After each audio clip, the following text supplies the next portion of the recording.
అటు ఇటు తిరుగుతున్నా. అవునా? ఏం తింటావేంటి నువ్వు ఇంత బలంగా ఉన్నావు?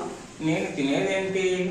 ఆకులు, పండ్లు, చెరుకుగడలు, అరటి పండ్లు అవి తింటాను సుమరాజా. ఓకే, అవన్నీ తిన్నా కూడా నువ్వు ఇంత బలంగా, ఇంత శరీరం ఇంత దృఢంగా ఉంది చూడు. మంచి శక్తినిచ్చే ఆహార పదార్థాలు, బలమిచ్చే ఆహార పదార్థాలు బాగా తింటావే నువ్వు. అవును సుమరాజా, అందుకని ఇంత బలంగా ఉన్నా నేను. Very good. సరే.